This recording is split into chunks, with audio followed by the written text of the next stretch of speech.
Our first two lessons, actually, our first two segments, will be devoted to the United States discovered in the Bible. Now, many people have said the U.S. is simply not in the Bible. However, in this lesson, you're going to discover that's simply not true. The United States is specifically mentioned in the Bible, not just the U.S., but Great Britain.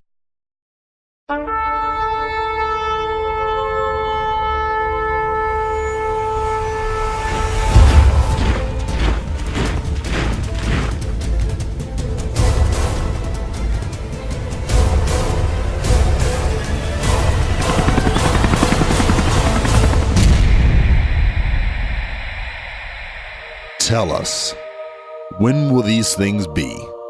And what will be the sign of your coming and of the end of the age?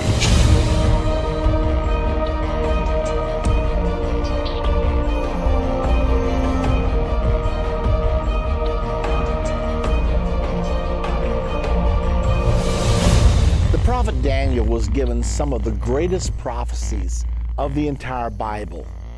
Most of his prophecies are still in progress of fulfillment right now. However, Daniel didn't understand his own prophecies. In the last chapter of Daniel, verse number 9, we find Daniel praying to understand what he himself had written. Well, God answered his prayer with a no. Don't you love it when God tells you no? Well, you know, really we should, because a no is as good as a yes. For when God tells you no, he does it because it's for your good. So since God knows the best for us, we should be just as happy with a no as a yes. Well, God told Daniel no, and then he explained to him why. Go thy way, Daniel, for the words are closed up and sealed till the time of the end. Now get this. Almighty God in 550 BC, when the book of Daniel was written, made a sovereign decision that he would hide the understanding of Bible prophecy until a particular time. These words are closed up and sealed till the time of the end. So God made a sovereign decision that he would reserve the understanding of the prophecies of the book of Daniel until a special time, the end time. You and I live in that time right now. Almighty God is now revealing these prophecies to us, not because we're more spiritual, not because we're more intelligent, but simply because he decided to put end time prophecy and its fulfillment in the hands of the end time church. Why?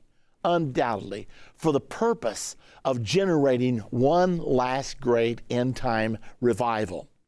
You know, Jesus actually said in John 14:29, I have told you these things before they come to pass, so that when they do come to pass, you might believe. In this particular case, he was speaking of his resurrection from the dead. But that's the power of prophecy. When God foretells things in intricate detail, far in advance, then when they do come to pass, we're amazed at how accurate the Bible is, how supernatural the Word of God is, and how all-knowing God is. There's another passage in Revelation 19:10. It says, the testimony of Jesus is the spirit of prophecy. What's the point? God has always used prophecy and the fulfillment of prophecy in order to create faith in the heart of those that will believe. What I want to do is to talk to you today about the difference between Daniel chapter 2 and Daniel chapter 7. It's very, very, very important, because if you don't understand the difference, then like I say, when you get over to Revelation, you won't understand many of the prophecies mentioned there. So it's very, very, very important. It's like you're going to build a house and you don't get your foundation right. No matter what it looks like on top of there, one of these days it's going to crumble. And so we want to make sure we got our foundations of prophecy correct, so that way when we get over into Revelation and some of the other books, that we know exactly what it's talking about. So it's very, very important that we understand the difference, that's what I'll be talking about today, the difference between Daniel chapter 2 and Daniel chapter 7. In Daniel chapter 7, Daniel is given a vision of 4 beasts coming up out of the sea. Well, who are they?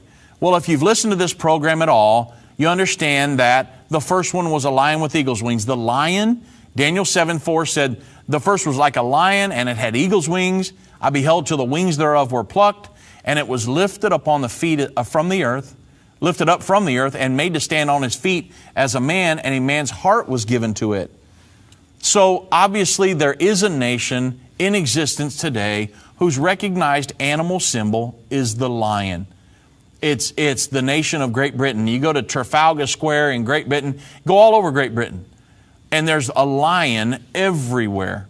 Go to encyclopedias and it'll tell you Great Britain, the symbol of our lion, the symbol of Great Britain. And so it's very, very important. I've got tons of articles that show us that it'll say the lion roars again, referring to Great Britain. And there are satire cartoons from way back in mid to late 1800s where they'll draw, if they want to talk about Great Britain, the Russia, the United States standing around talking, and what are we going to do in the world right now? Let's say around maybe World War I, World War II, they'll have a lion, a bear, and an eagle standing around a globe saying, what are we going to do now? So they understood. It's been understood for years, decades and decades, that the lion is the symbol of Great Britain. The eagle. Daniel 4 says the first was like a lion, had eagle's wings. I beheld till the wings thereof were plucked, and it was lifted up from the earth and made stand upon the feet as a man, and a man's heart was given to it. So obviously, notice the eagle's wings were plucked from the lion. The eagle symbolizes the United States of America. It's the nation's national bird. The United States was birthed from Great Britain. And 2,300 years ago, after this, it actually occurred 2,300 years ago after the scripture was written. America declared her independence from Great Britain. So Daniel 7:4 continues, and it says, I beheld till the wings thereof were plucked, and it was lifted up from the earth. Obviously, this illustrates the United States breaking away from Great Britain originally, and it appears as if Daniel prophesied about the Declaration of Independence way back in 550 BC. So Daniel chapter 7 says there, Daniel had a vision, 4 beasts. One was a lion with eagle's wings. Well, once I saw that these nations were nations that would all exist on the earth at the time of the second coming, and believing that we're in the end time right now, I began to search to see if the symbols used in Daniel 7 could relate to present-day nations. Well, what I found was absolutely compelling evidence. It was amazing. Well, I looked back at the lion and I noticed that the lion had eagle's wings. Immediately, it came to my mind, well, the United States is the eagle. If you pull out a dollar bill right now, look on the back, there's the eagle, because it is the official emblem of the United States of America. Now, here's what's really astounding. The eagle's wings were depicted as growing out of the lion. Where did the United States of America come from? Great Britain's our mother country. Now, remember, this was written in 550 BC. The United States was not born until 1776 AD. Think about how absolutely incredible and supernatural this is. So the eagle's wings were depicted as growing out of the lion, and then Daniel said there in verse 4, I beheld till the wings thereof were plucked. He actually saw the breaking away of the eagle's wings from the lion. Believe it or not, in 550 BC, he saw the Declaration of Independence, which would occur 2,300 years later in 1776 AD. So he sees the eagle's wings growing out of the lion. The eagle's wings are broken off and made stand up on the feet as a man, and a man's heart was given to it. We have another symbol, Uncle Sam. When I saw it, it made too much sense. I couldn't deny it. Look at this. A prophecy written 2,500 years ago is so clearly depicting Great Britain, the United States. Hi, so what we've done so far is we've gone through the 490 years. Now if we go to Exodus, Exodus chapter 20, verse 5. Okay, let me see if I can write that here. Write it here. Exodus chapter 20, verse 5. This has the key to this timetable. The 70 times 7 is in this verse. It says, I will visit them that hate me unto the third and fourth generation. So the third and fourth generation, each generation is around about 100 years. So the third and fourth generation is the last stage of the 490 years. So the third and the fourth, there's a big chance that people from the third generation will still be alive to see into the fourth generation. But there will be one generation that will not die until all these things are fulfilled. Now, the great apostasy of falling away and the stages of progression declining into complete apostasy, this is a very important concept, and we need to understand why. Because I'm going to now take this one off and I'm going to show you another graph.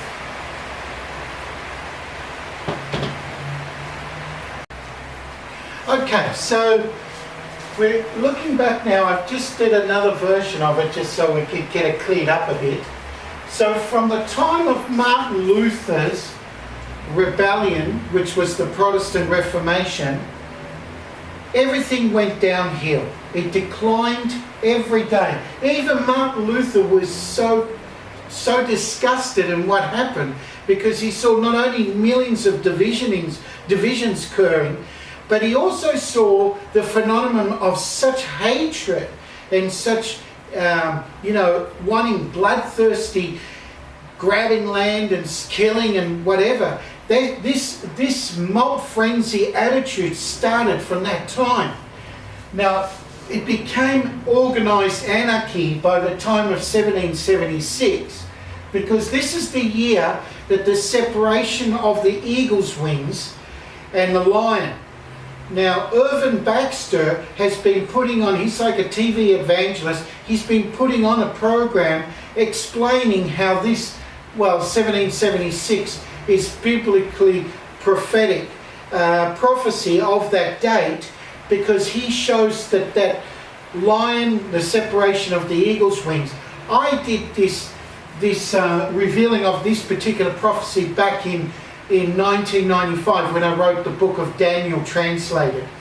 Now, from here, we then go on to the other 245 years. So the first 245 years will be different than these 245 years, which if we calculate 245 years, it's going to go to around 2021. And this will be 1531 roughly.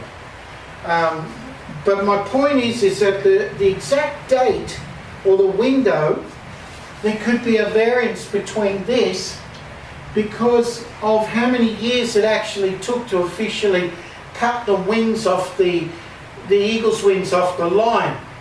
But we do have this as our marking point to decide where the end and the beginning started of the 490 mercy period. Mercy period that was given to the Gentiles. Okay, this is a Gentile period where God is turning the other cheek 70 times 7, 490 years, until enough's enough. He can't forgive anymore because they've gone past the 70 times 7. Their cup of iniquity is so full that it's over. Now this period, that's what I want to emphasize, is various things happen from the birth. I'm going to write this now. Birth of the beast.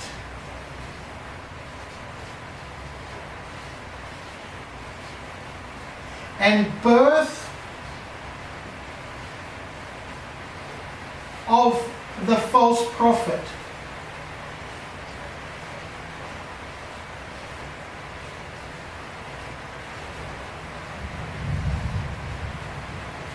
Okay, so there's two births. We see in the book of Revelations, the false prophet and the beast, both will be destroyed at the end and sent to the bottomless pit. So let's identify their beginnings, when they started.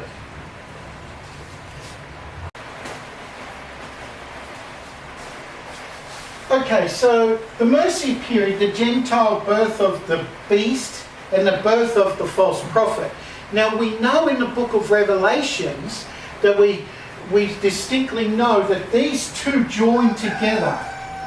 Okay, the two, and we'll discuss them now.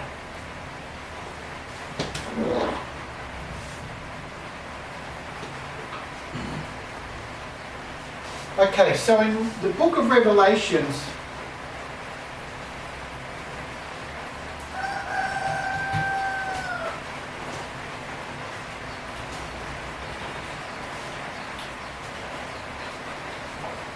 (19).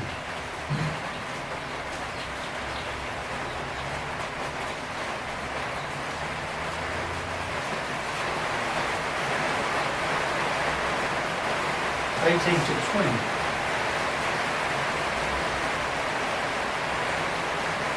Okay, so from the book of Revelations, chapter 19, verses 18 to 20, it specifically talks about how the two have come together and then they're destroyed. You know, that's very clear. So we need to identify when did they begin and how did they begin. Well, I put it that we'll talk about the false prophet first, and then we'll talk about the end of the false prophet, because obviously no man can live 490 years. You can have a birth of an antichrist that will start it off, but there has to be another one that will come in at the very end. You see, so there's a series of antichrists and false prophets that live in each generation that cause the decline or the de-evolution of society to go away from Christ's system to a system that is capitalism, money changes, serving mammon, and forgetting completely about the agricultural system that God had first established to Adam and Eve in the Garden of Eden. So in the book of Revelation, chapter 19, verse 20, we clearly identify that.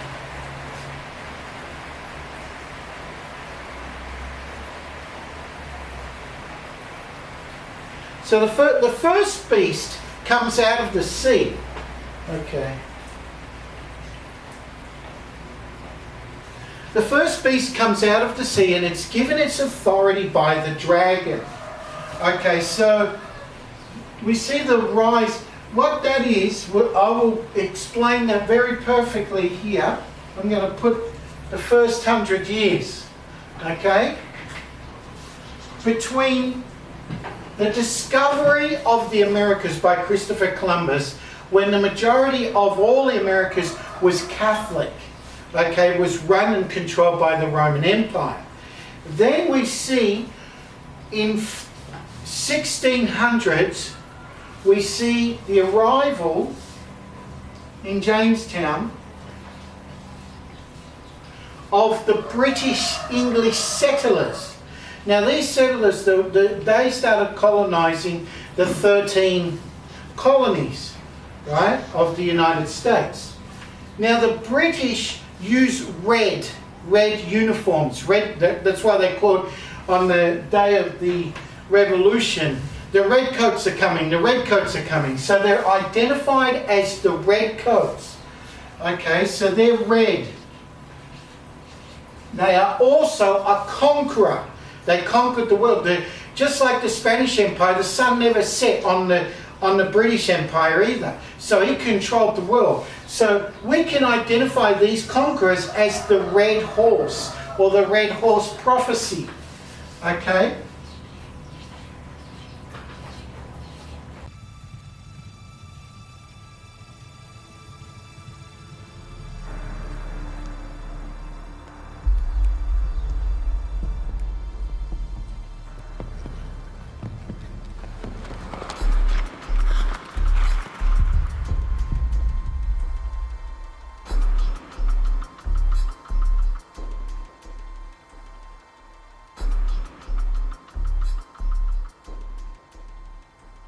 I saw the Lamb open one of the seals.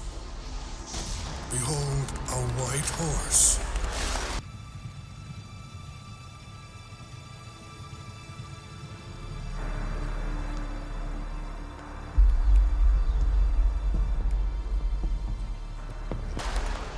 He opened the second seal. A horse fiery red went out.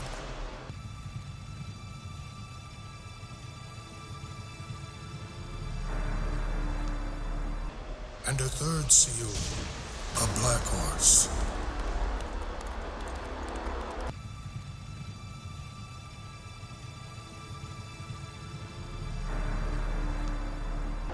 And when he opened the fourth seal, behold, a pale horse, and he who sits on it is named Death.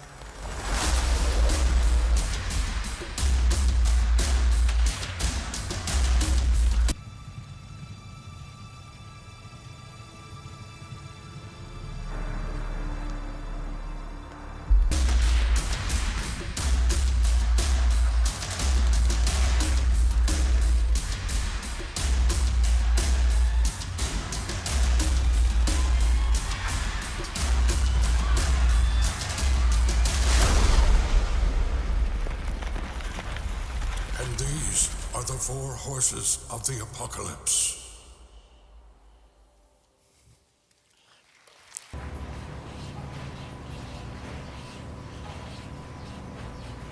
Now what you'll find interesting, that the beast, and we're identifying the birth of the beast to be on this date, the birth of the beast.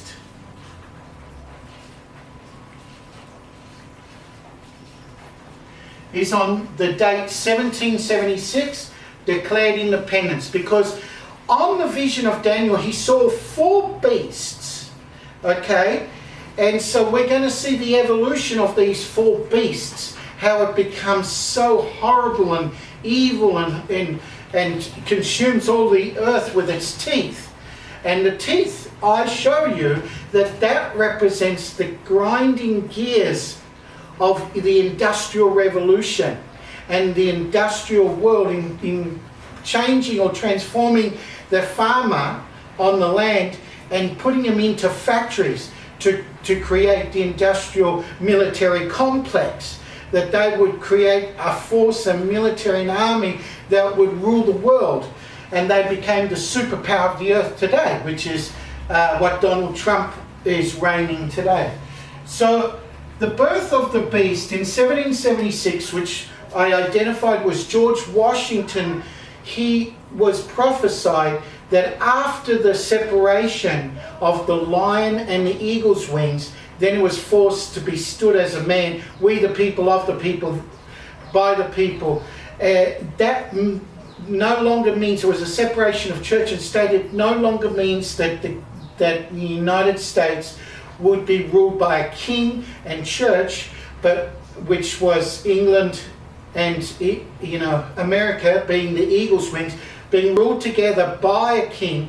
Now it's separated, separation of church and state, which meant the beginning of the Antichrist reign 100%, because Antichrist means that they no longer serve Jesus Christ or a kingdom that represents Christ by using Bible revelations. Instead, they build on reason. Now, that was Thomas Paine, who was an atheist, the New Age of Reason, the book is called, and mixed it with Adam Smith doctrine, the Wealth of Nations. Between the Adam Smith doctrine and Thomas Paine, these two established the beast's full power.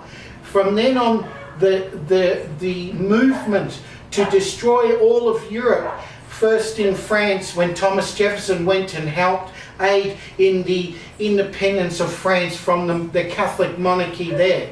And then Napoleon took out Spain and the Spanish kingdom, and then it basically became an open market for all of the Americans to take over all Latin America and Central America by the Monroe Doctrine. Very important. It's manifest destiny when they went over and took the West. That's the bear prophecy with the three ribs, because there were three kingdoms, weren't there? There was the Kingdom of England, the Kingdom of France, and the Kingdom of Spain that ruled the United States. Well, the bear prophecy, the bear republic, as California is called, the bear republic had the three ribs. Each rib represents the church or the kingdom. You know, woman from Adam's came the woman from his rib. Now, we see that these three ribs, or the three women, are the three church and state kingdoms that controlled the Americas. The bear came along and he took all of that, and that made the East and West joined, which was the manifest destiny, happened around 1848. And then from there, the Monroe Doctrine taking over all the Latin America, the southern states of Central America, Mexico, and into South America. So basically all these revolutions of these four great notable revolutionaries, Simón Bolívar, Benito Juárez, Francisco Morazán, and Houston, they're all Masonic Illuminati members of the secret society that had the agenda to create these revolutions that went on for these years to establish this Antichrist nation. So where we're at today is we're at the final days, the last days, the latter days of nearly coming into, you know, obviously we saw the prophecy of Daniel talking about 70, that Babylon will control Jerusalem for 70 years, and we see that again today, that is a type and shadow of the history repeating itself. That happened in the year 2018. We saw the anniversary where Donald Trump announced that Jerusalem would now be the capital city of Israel. Israel was formed back in 1948. So 1948 by President Truman, that was when Israel became a nation.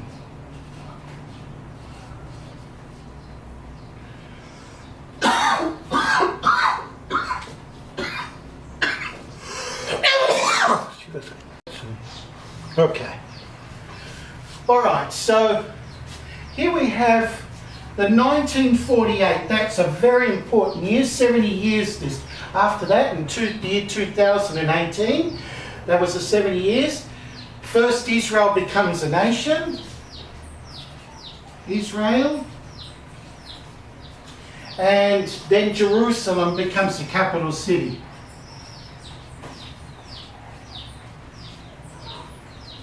So we have these two very main and big events that occur. Now, to most Protestant Christians, they believe that the vile one cannot be Donald Trump, but he fits it perfectly. This is the owner of Miss Universe, who has no regards to women at all. He's been a very big playboy and an infidel at the greatest level. And you know, there's no way that God had called him to make Jerusalem a capital city. But we do know that before God comes and establishes the new Jerusalem, that the Antichrist will establish the counterfeit. You know, if you talk to most Jews, especially Orthodox Jews, They don't like what's going on in Jerusalem. In fact, they say the only people that want it is the evangelicals that are supporting Donald Trump. Everybody else is against it because Jerusalem prophecy says that there must be a throne of David, the tabernacle of David. All of that must be established.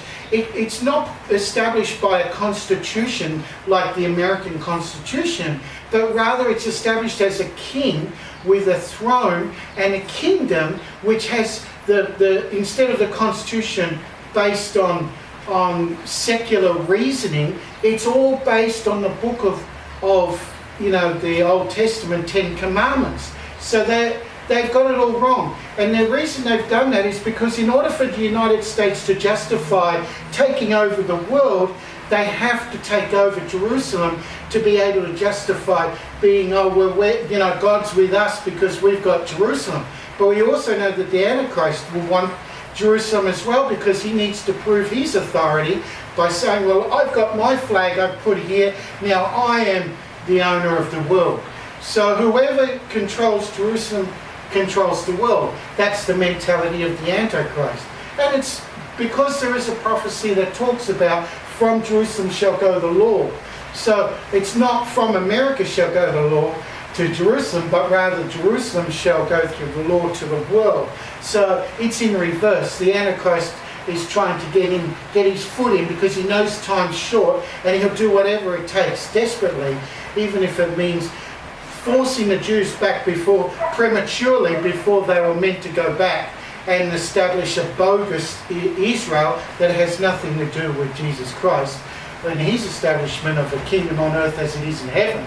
Rather that it's a nation on earth that's corrupt just like every other nation. That allows homosexuals to get married, it allows abortion. So I mean, come on, it's quite ironic that most of the Middle East, except for Jerusalem and Israel, they have laws that forbid homosexual gay marriage, but yet the Constitution of the United States, which has been forced on Israel, says you've got to give human rights to even gays so they're allowed to get married on the Holy Land. So Sodomites is one of the largest pride conferences of homosexuals getting together is in Tel Aviv, in Israel. So there's something to think about. It's not quite a holy place at all, is it now, is it? So anyway, so we've got the 70 times 7, 490 years, the mercy period, the Gentile, for the Gentiles, that's including America. So here, birth of the beast and the birth of the false prophet. This is what we need to find out. The birth of the beast, I'm saying the dragon gave the beast its power. Well, that happened, it was a 7-year war. So before 1776, George Washington started a war that would begin a war of all wars. It was the French-Indian War. It was terrible. And what he did is he murdered with his axe. He stabbed to death a man while he was sleeping, and then all his brains splurted everywhere. It was a terrible disaster.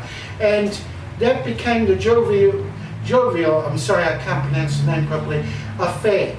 From that sparked the Indian-French-American War, and then from there we got the Revolution. But in that time, this is when George Washington got his authority, because before then he was just part of a militia.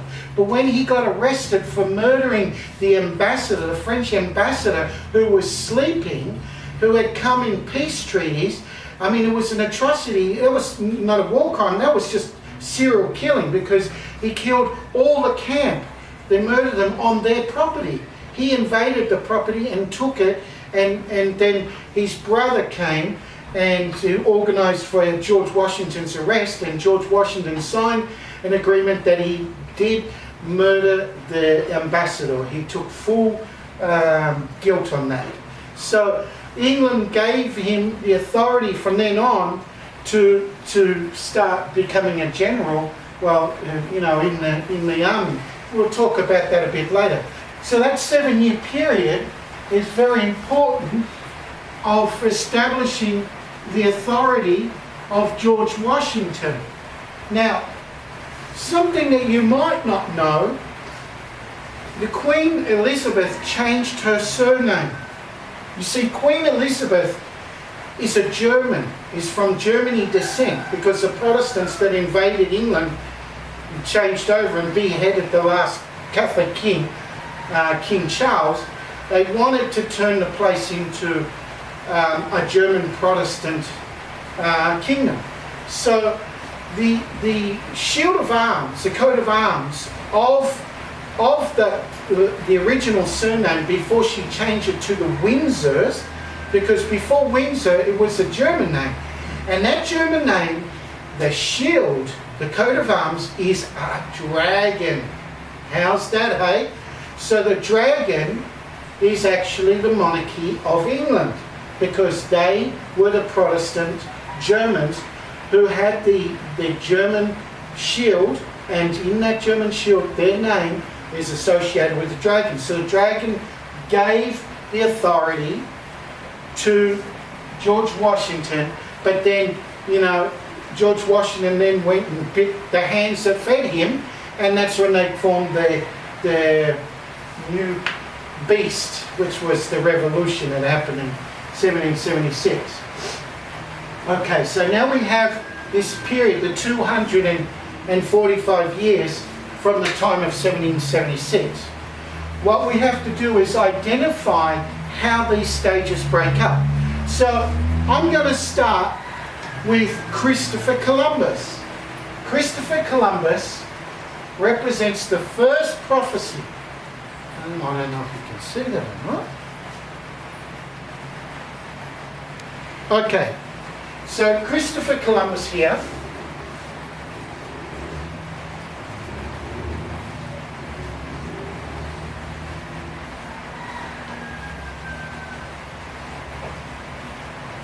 In 1501 to 3.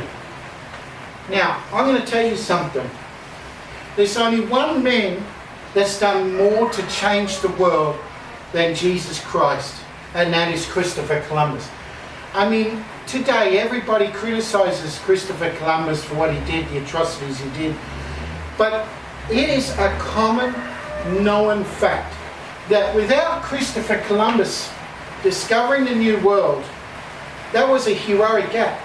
He declared himself as a prophet. He wrote a book called the Book of Prophecies, where he shows he fulfilled the prophecy of the white horse. He was the conqueror that conquered, and he came into Panama on 1501, in April 6th. He declared Berlin, which is Bethlehem, he declared it as a new Jerusalem, a new heaven and a new earth. That was what he called what they call a tierra firma in Spanish is mainland. Sorry, the mainland. Okay, because prior to that, the Americans always celebrate on October for the Caribbean islands where he discovered. But actually, the mainland, he was the first European colonist. He colonized Panama in 1501. Okay, and that's very important. That was on his fourth voyage when he did that. He established the first fort there, which was Fort Berlin or Bethlehem. Okay, so he believed he would found a new Jerusalem. He called the Indians that were around in Panama, he called them actual lost tribes of Israel. He believed he found the lost house of Israel because he was referring to the 10 tribes that were promised to leave the land and go into a land that no one had never known. And that's in the book, in the Apocrypha, in the book that the Protestants have rejected.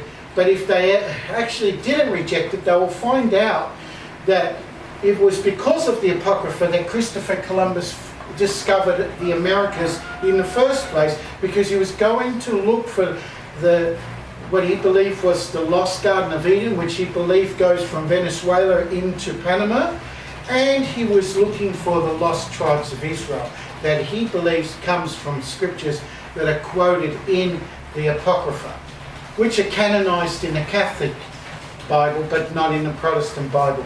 Protestants only have 66 books. They're missing a lot of books, and by rejecting it, they reject many blessings and a lot of information that could help us understand this timeline correctly. So the conqueror, the white horse prophecy, Protestants believe that one is the Antichrist. Others believe that is a righteous person. But we do know that he went to see the crown of Spain, and through the crown of Spain he got funded the operation to come and conquer the Americas. Now, why is Christopher Columbus so important? Well, the New World. Once they've discovered the New World, boy, the world was their oyster. They got so many treasures that it talks about Ephraim and Manasseh's great blessings, the separation of the two sons, that, you know, in the mountains, great gold and all the rest of it. Well, there's been endless of that, especially here in Panama. I can tell you that for sure. So anyway, so Christopher Columbus is the white horse prophecy, the first white horse prophecy. You can believe it or not, but I'm going to just write it there, and you're going to see and compare if it's truth. Remember, all four horses, the apocalyptic horses, must be conquerors, conquistadores. They must come and conquer. Now, if I'm saying that the United States or the Americas in 1776 was the birth of the four beasts that will rise up, then I'm saying that everything must happen in the Americas.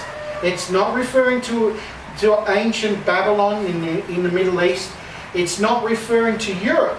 This is referring to only the Americas, and I'll prove that to you.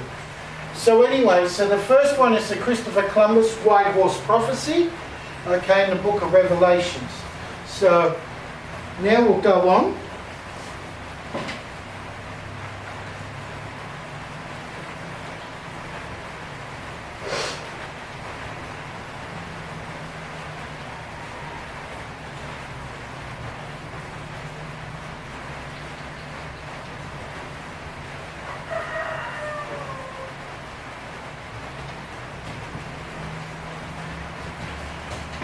Now the second beast that comes out of the earth, these guys didn't come from ships far away. In 1776 they were nationalised. They were born and raised because it was found in 1600. So it was already a generation that had already passed away, and they were now on the land. So the second beast, after the first beast, which represents England, the great empire of England, the red coat prophecy, which is the red horse, we have the 1776 stage that creates the birth from getting the power from the dragon, meaning the coat of arms of Queen Elizabeth's dragon. And we'll go into that again a little bit later. Now from 1776 we have the black horse prophecy. Now the black horse prophecy is very important because they were the conquerors of manifest destiny. The black horse prophecy is the manifest destiny prophecy. Now manifest destiny was, prior to this, they had taken from the French the Louisiana Purchase through Napoleon. Thomas Jefferson did all of that. He supported the revolution. They beheaded the King and Queen of France, Louis and Antoinette. And then after that he did this so-called Louisiana Purchase, which is just a scam lie. They were put on their hands and knees and they said, "Sell yourself for a bowl of porridge, sir." So that's what they did. The French sold out Louisiana and all the way up to Ohio.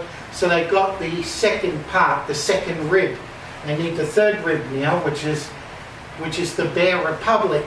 That's from Texas all the way to California. Now to attain that, to become the bear prophecy, they had to follow the manifest destiny. And who? The cavalry, of course, they wear black uniforms. So they actually have every year the black pony parade, the black horse parade. And so they celebrate that. And so they wore the black uniform. So the black uniform came from the red uniform, and the white, which were the Christian Crusades. They all used to wear white with the red cross. You know, they were the Christian Crusaders.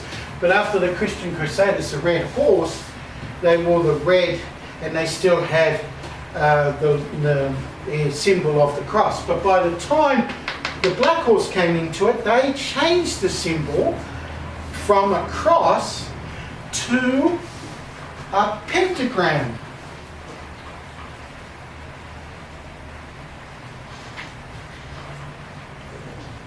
The sheriff badge, okay? So they, you know, that's the sign of Texas, the Texas Star, Lone Ranger. So now, instead of a cross, instead of using the cross that the Crusaders used, which was on their uniform or on their shield, and the red horse, who also used the cross, their armies they were very proud of their Christian background because they were church and state, so they supported the King of England. But then it all changed for this new mark of the beast, the pentagram star, which you see throughout all of the US. The police force used the star of a pentagram, and you've got the pentagon, which is also a star, Masonic star that worships the Egyptian Rama, whatever they call it. I'll get to that later, but that's a pretty heavy subject. So anyway, so the Texas Star became the new point. That's the 5-pointed black star that's used in the sheriffs and the marshals and so forth. But it came to the black horse, the cavalry. Okay, now there's the green horse prophecy that we need to talk about now. So let's move it over towards there. Although I can keep it all in. Yeah, very good. We can keep it all in there. So the green horse prophecy. Okay. Now, G.I. Joe, the false prophet who drops the 2 atomic bombs, which the world marveled at. What's that say? Okay, the world marveled at the 2 atomic bombs that were dropped by President Truman. And then he established the United Nations and Israel. And it's quite interesting. The world, the beast, everyone marveled after the beast, being the United States, because they had become a super duper power when they dropped those atom bombs on the ground. And we formed the 3 frogs: Winston Churchill, Joseph Stalin, and President Truman. They're jumping from lily pad to lily pad, splitting up the world into 3: the Commonwealth, the American imperialism, and Russia. It was taking over a lot of the Eastern Bloc. So you had Checkpoint Charlie and all the rest of that. So basically what we're seeing with the green military, it's quite funny, the Mexicans call green Americans gringo. Go home, green. Go home, gringo. Okay, so anyway, so the green, this is a very important one, because that is the end. They represent the death, pale green horse, the camouflaging. They are the covenant of death, the most evil satanic level that's ever. The worst cowards you can ever do is what you would call guerrilla warfare. And the old-fashioned battles were 2 militaries of different nations lined up to battle on their horses, and they came together like this and they fought. But guerrilla warfare just randomly drops bombs on women and children in their houses, and just, have snipers that just take out somebody, or they use drones and just take out a whole market or a funeral, because they suspect there was somebody in there. They're such cowards, Americans, today, because of the way that they've gone from being face to face with their enemy and just doing a war, who's the strongest of them all. Instead, they hide and put camouflage on themselves and then pounce on people and create traps and blow up bridges, and it's just really disgusting. But their war techniques came from the First and Second World War. They just got dirtier and dirtier until in the Third World War, by the time President Truman, who didn't need to drop those atomic bombs, by the way, he was just trying to show where the buck stops. The buck stops here, he said on his desk. For now on, the International Monetary Fund, the World Banking, United Nations, everything he established at Brentwood's. So basically, Truman, who, by the way, it's quite funny, President Truman, and he established the first president of the United Nations. And what do you think his name was? Try Give a Lie. I kid you not. Try Give a Lie. Truman and Try Give a Lie. Both are missing one vowel of Try Give a Lie and Truman to, sort of a code word there. But anyway, Truman, who swore an oath on the Quran when he became a 33rd degree Mason, okay, that's very important. When you become a Mason in the 33rd degree, you become a Shriner. And as a Shriner, you swear an oath to the Arabic community, to Islam. Because Shriners, that you see the Ottoman Turkish covenant, well, it all come down to what they call the Treaty of Tripoli. See, Tripoli at that time was all Islam, Muslims, and the only ships that could pass through there is those that were sympathizers to the Muslims. If you're a Christian, you were shot down. And so that's why Christopher Columbus, back in the days of him, he had to find another route to go around because there was no way to get through because the Muslims controlled the area. So Thomas Jefferson and all the rest of these guys made a pact with Islam, the Muslims, and said, look, in order for us to do trade, I want to guarantee you, and it was signed and sealed by the President of America, ratified, I should say, that the United States government is in no way a Christian nation. Very important to note, the Founding Fathers recognized the United States government not as a Christian nation, but as a Muslim sympathizer, and they made a pact in the Masonic Lodge, which became the Shriners' headpiece that you see President Truman proudly wearing his headpiece. It's totally anti-Christ. It has nothing to do with Jesus Christ at all. It's totally against that. So we have Islam in disguise of an American who portrays to be a Christian, but he's not. And we know that if it were possible, even the very elect will be deceived. And believe me, it will take all the miracles, the false miracles of the Antichrist. See, the Antichrist can't heal physically, through spiritual miracles, because even Christ said, Satan cannot cast out Satan.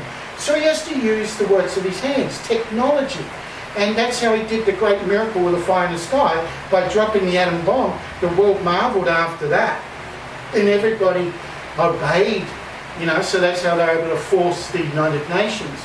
And the Council on Foreign Relations, the Trilateral Commission, all of that came very strong in the International Monetary Fund. So from then on, Mammon ruled the earth. Jesus Christ was cut off completely. And there was no more Christianity that ruled anywhere. It was just Mammon, which is capitalism. It's called the Wealth of Nations. In fact, Margaret Thatcher in England carried around the book Wealth of Nations by Adam Smith in her pocket at all times. She didn't carry the Bible, she carried that. And Thomas Paine's Age of Reason. Now, if you want to know more about Thomas Paine, he was a very sinful man. He was into homosexual relationships, but we can go on with that later about that man. But so the green horse represents the G.I. Joes, the transformation of the black uniform to the green uniform, like the G.I. Joes, who then became the Green Army in the camouflage mixture of the sand that we see in Iraq when George Bush, the father, went and invaded and tried to get Saddam Hussein back in 1987. Okay, and that's when he announced, we will all be part of the New World Order. It's not whether we will have a New World Order, but how. We either volunteer and accept it, or, we'll be beheaded and killed. So either way, the New World Order is the green horse. The New World Order, NWO, IMF, Council on Foreign Relations, Trilateral Commission, all come under the green horse prophecy, the conquering of all natural resources around the world. Now, who is the false prophet that set that up? Well, Martin Luther, of course. He was the one that rebelled against the Christian monarchies, the church and state, to establish a secular national system that all the nations would then become flipping the land of the Catholics, selling it, and instead of the land being used for agriculture, it was then developed in the colonies where people could work in supermarkets and in banks. And so that's when Rothschilds rose up to power as well in that period, because he grabbed onto the idea that his interest, usury, could then cause the world to be in slavery to the mammon god. And he did a very good job of that, the family, the Rothschild family. So from the Rothschild family, then the Council on Foreign Relations, the New World Order, the International Monetary Fund, and the Trilateral Commission, don't forget the World Bank, FBI, CIA, all have three initials. Synonymous to 666. There you go. The enforcing of the mark of the beast, 666.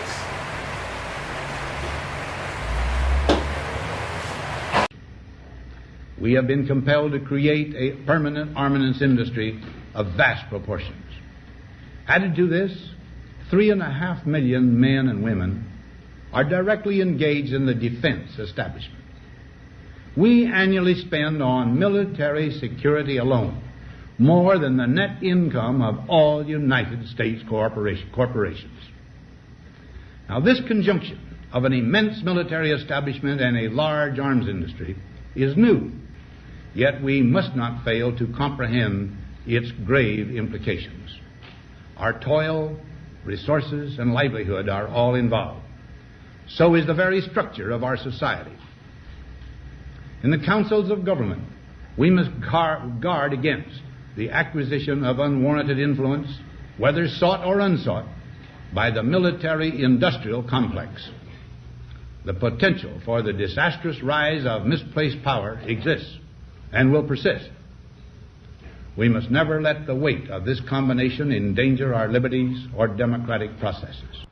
We can make the wheels stronger and lessen friction where the wheels touch each other by rounding off the edges and shaping them into teeth that will slide in and out smoothly. Now, the power flows smoothly and continuously through spinning leverage of gear wheels. Gears are made in many kinds and many sizes. Little gears, big gears, worm gears, bevel gears, and even lopsided gears. Over 100 million gears are spinning over the roads in the transmissions of our automobiles. We're looking at an astonishing Bible prophecy today in Daniel chapter 7. And we're looking at the fourth animal who comes up out of the sea. We're going to start reading now in verse 7. After this, I saw in the night visions, and behold, a fourth beast, dreadful and terrible, exceedingly strong. It had huge iron teeth. It was devouring, breaking in pieces, and trampling the residue with its feet. It was different from all the beasts that were before it, and it had 10 horns.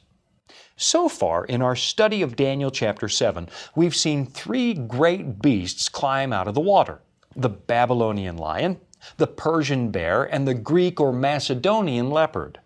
Now there's a fourth animal, and it kind of defies a zoological classification. Daniel simply describes it as a dreadful and terrible beast with iron teeth. These boots are made for walking, and that's just what they'll do. One of these days these boots are gonna walk all over you.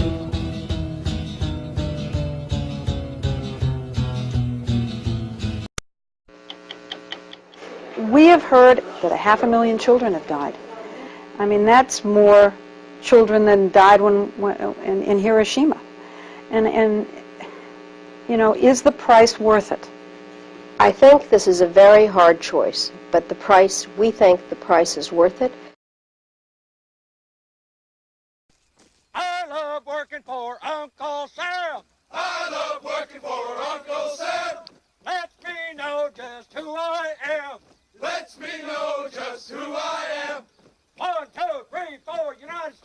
Marine Corps. 1, 2, 3, 4, United States Marine Corps. 1, 2, 3, 4, I love the Marine Corps. 1, 2, 3, 4, I love the Marine Corps. My Corps. My Corps. Your Corps. Your Corps. Our Corps. Our Corps. Marine Corps. Marine Corps.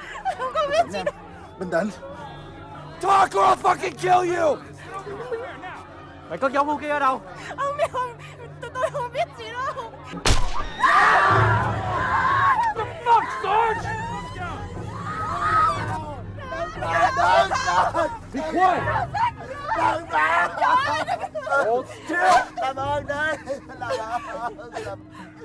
Hey.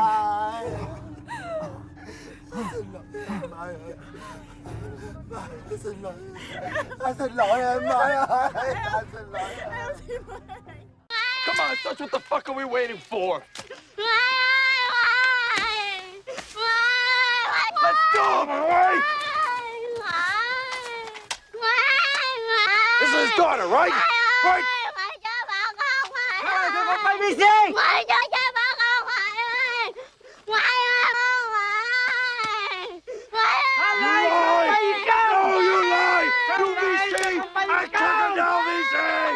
I crocodile, VC! I crocodile!